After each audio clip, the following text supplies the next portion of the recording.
A la mañana siguiente,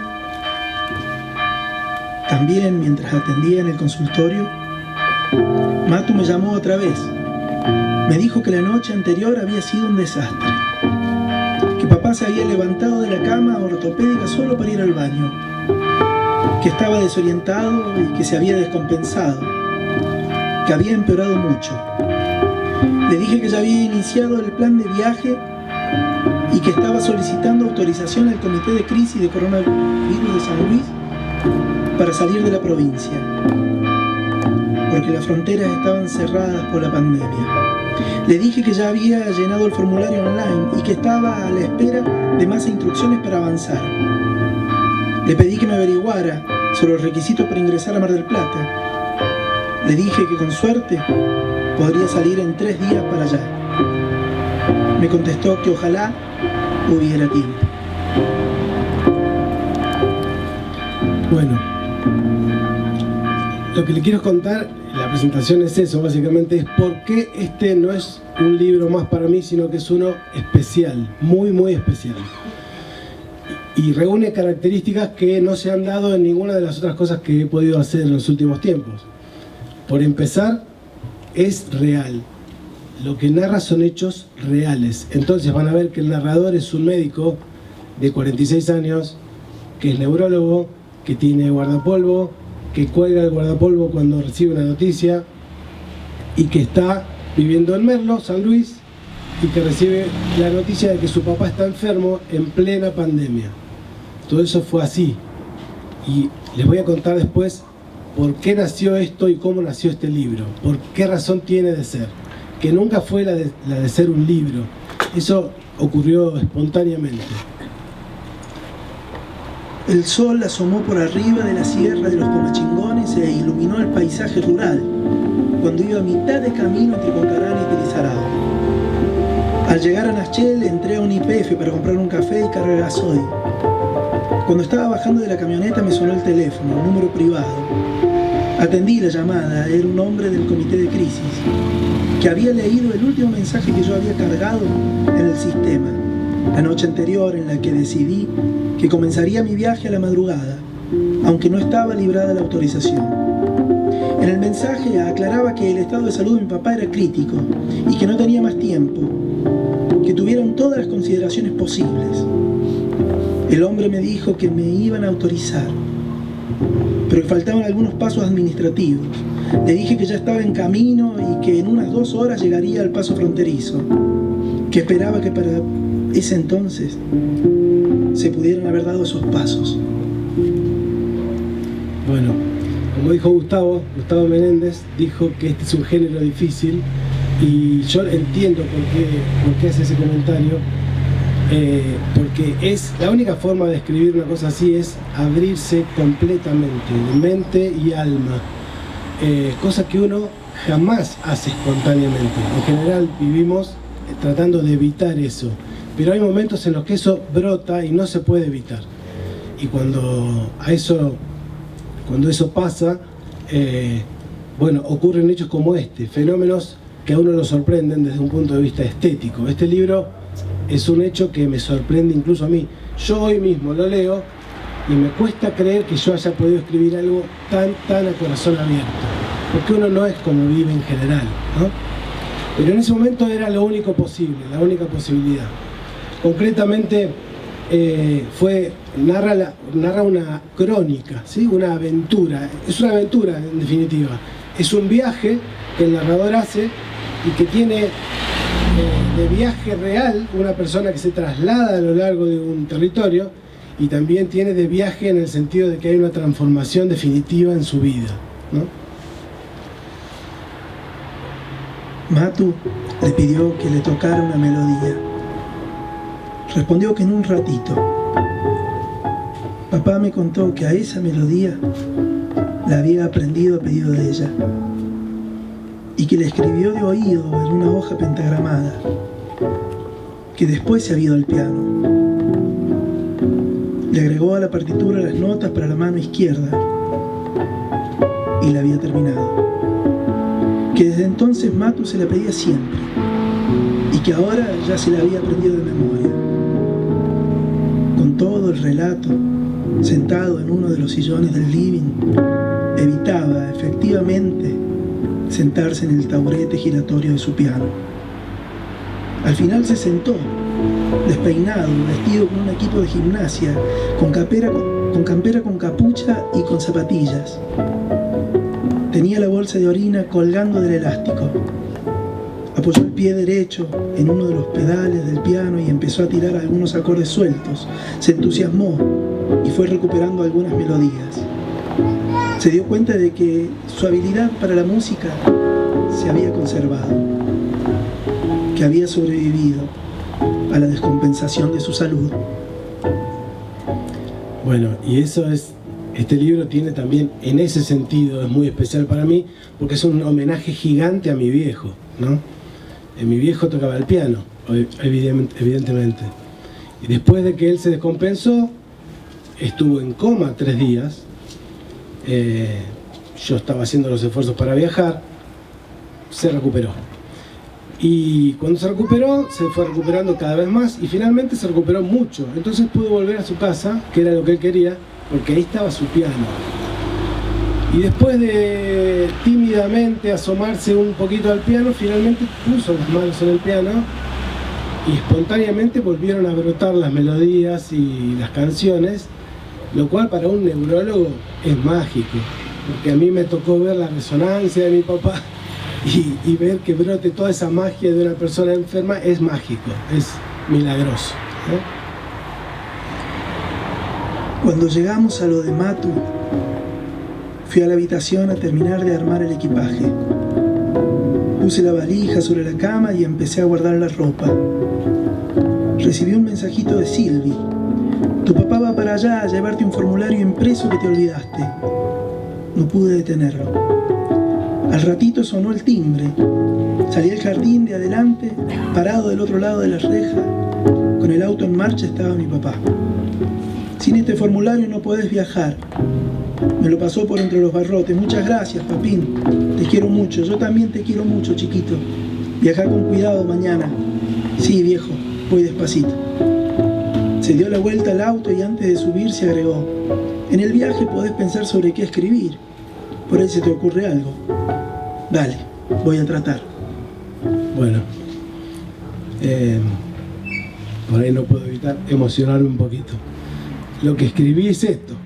Básicamente este libro es una respuesta a esa invitación de mi viejo que me dijo: pensá en lo que podés escribir. ¿Por qué? Porque a la vuelta de ese viaje yo tenía que entrar a la provincia y estar 2 semanas encerrado en aislamiento en un hotel, que al final terminaron siendo 4, porque como era médico y la historia es que me había contagiado y no sabía, me tuvieron 4 semanas en aislamiento. Entonces yo dije, algo hay que hacer para pasar esto. Y lo que hicimos fue escribir este libro. Este libro es lo que pude hacer en esos días para sobrevivir, para estar bien. Pero también es interesante, por lo menos para mí, haber permitido que el escritor humildemente se haya podido meter. Porque en el propio proceso del libro está el tipo que la está pasando mal y que está tratando de hacer algo y que por eso escribe. Que es como es en la vida real. Para mí, mi experiencia como escritor, o como hombre que escribe en todo caso, es que uno lo hace porque a uno le hace bien. Y prácticamente eso responde a la pregunta de Gustavo. Uno escribe para uno porque es lo mejor que puede hacer por uno, ¿no?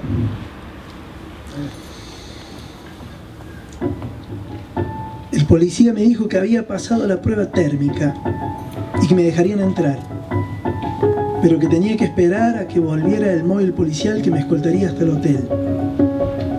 Pero puedo ir por mis propios medios, oficial. No me voy a escapar. Tengo paga la reserva, no hace falta que me escolte la policía. Entiendo, doctor, pero nosotros cumplimos órdenes. Bueno, faltará mucho para que vuelva el patrullero. Y sí, recién salen, calcularle unas 3 o 4 horas. Y de pronto, uno que siempre trata de escribir ficción, uno trata de alejarse de la realidad. Escribir también es eso, volar. experimentar. Pero lo que nos tocó vivir en el 2020 supera toda ficción. De pronto nuestra vida real se convirtió en una locura. Entonces a mí me tiene que escoltar un patrullero 200 kilómetros de ida, 200 kilómetros para volver. Era absurdo. De pronto la realidad a mi alrededor era riquísima para poder escribir, era terriblemente absurda. Entonces eso dio letra espontánea a que por momentos el libro sea dramático desde ya, pero por momentos sea absurdamente gracioso, porque eran días así, que uno no podía creer que eso estuviera pasando, ¿no? En eso percibí movimiento humano a través de la ventana de mi habitación por primera vez. Me incorporé y me senté.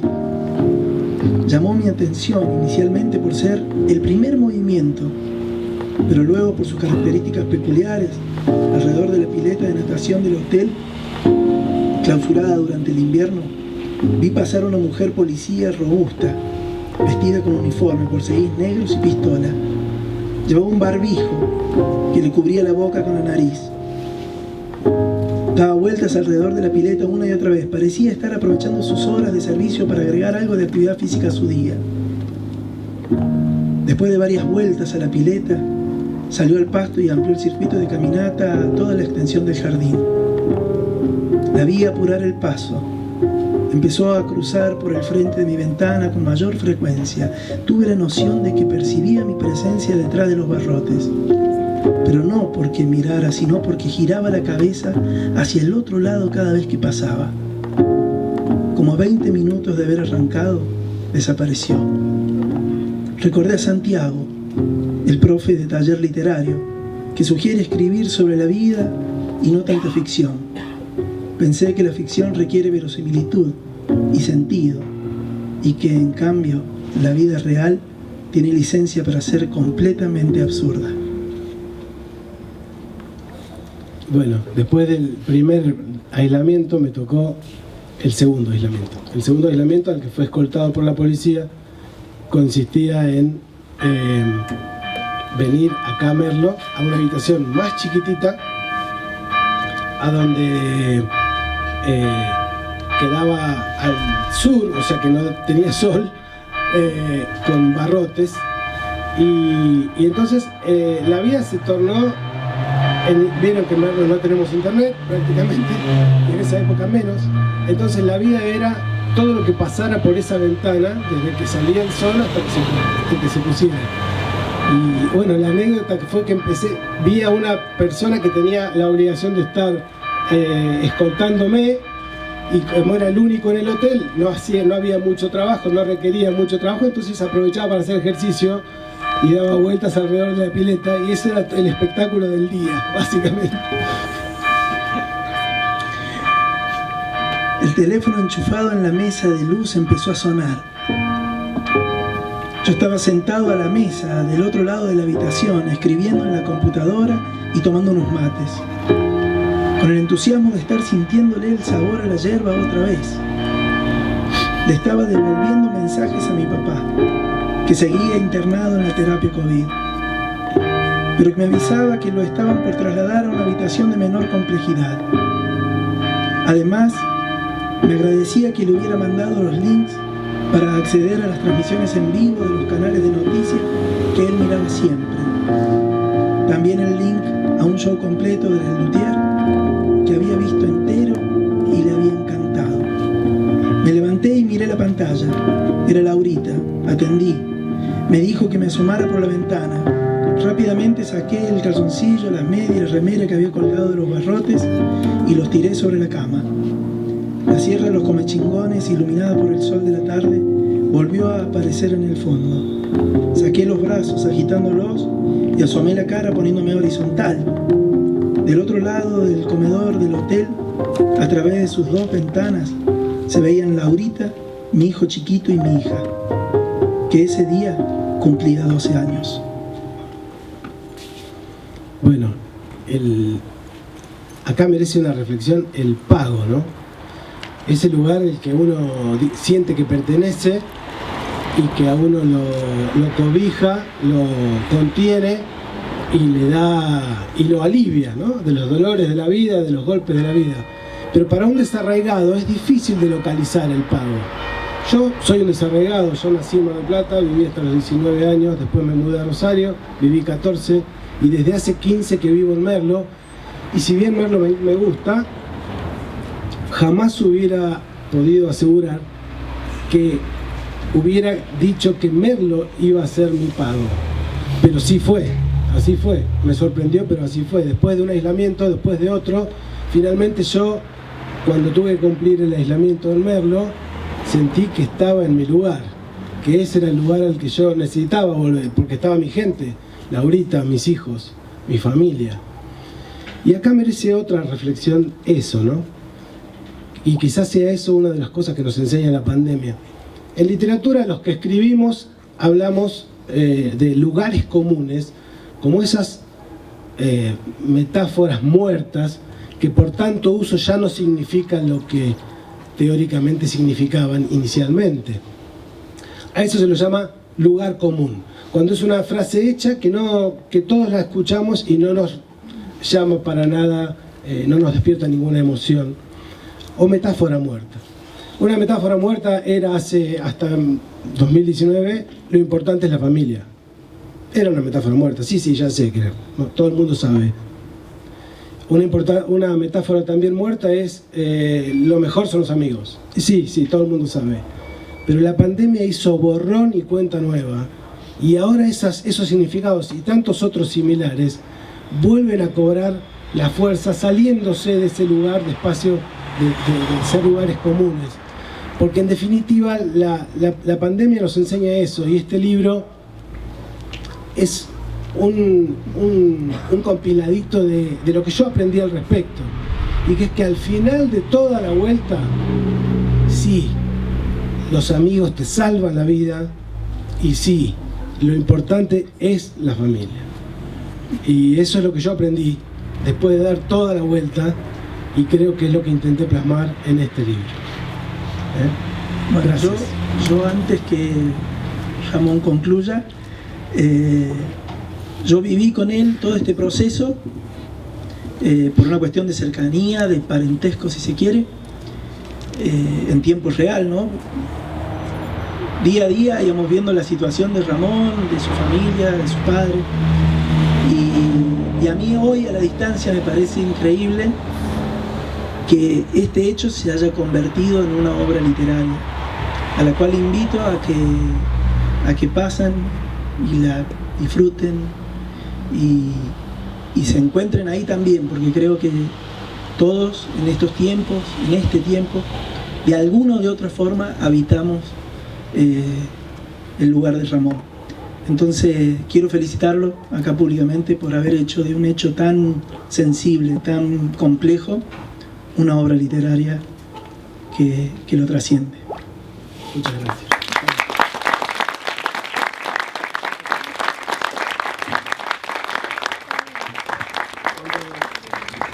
Todo este libro yo lo terminé, la idea fue esa, nunca pretendió ser un libro, y yo me dispuse a escribir como forma de atravesar todos aquellos días. Cuando había salido del tercer aislamiento, porque fueron 3, apenas hice 2 o 3 días más algunas anotaciones y terminó. Y por una cuestión de no querer reencontrarme con cuestiones dolorosas, no lo toqué, como un año quedó. Y gente amiga, entre ellos, el Pucci, obvio, pero también otros, me dijeron que esto tenía que tener una vuelta y ser un libro. Y entonces yo le agregué una página con agradecimientos. Completamente empiezo, como siempre, por Laurita, por mi amor, y después sigue un montón más. Mis hijos, por supuesto. Pero voy a leer el primer párrafo de eso, que un poco resume por qué me decidí a narrar hechos personales, porque no es fácil, ¿no? Y dice así: a un año de transcurridos los hechos que narra esta novela, me he decidido a publicarla. Darles estado público a hechos personales es una decisión posible que cada quien negocia consigo mismo. Pero creo que darles estado público a las magias de nuestras vidas puede ser una vocación trascendente.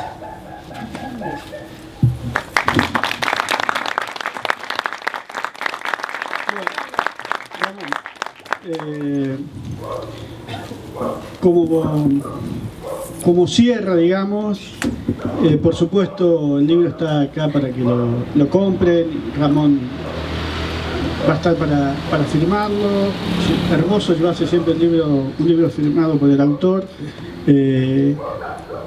Yo pensaba mientras te escuchaba que es una obra literaria anclada en un pasado reciente, un pasado extrañísimo para todos, un libro que tiene mucho presente, que es este presente, pero te vuelvo a repetir algo que dije al comienzo.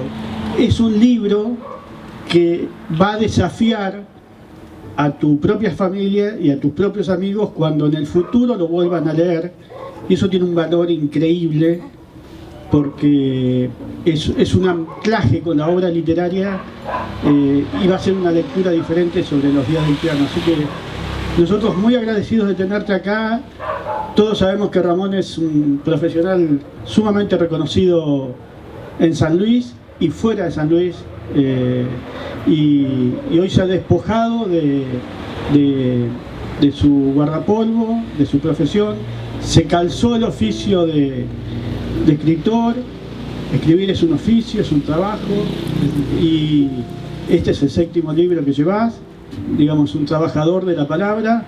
Así que bueno, agradecido de tenerte, de que estés acompañado con Puchi, que además del vínculo familiar afectivo que todos sabemos que tenés, es parte de tu familia, pero es tu amigo, y eso tiene un plus. Y bueno, agradecerle ahí los dedos mágicos del Chaco y a todos ustedes. Y bueno, y como siempre nosotros invitamos a tomar vino, que es siempre lo digo, es el motivo principal de Exámetro, beber en cada presentación. Bueno, felicitaciones, Ramón, que disfrutes mucho de esto, y felicitaciones por la valentía de escribir sobre algo tan real y tan profundo. Gracias. Muchas gracias por venir a todos. Muchísimas gracias.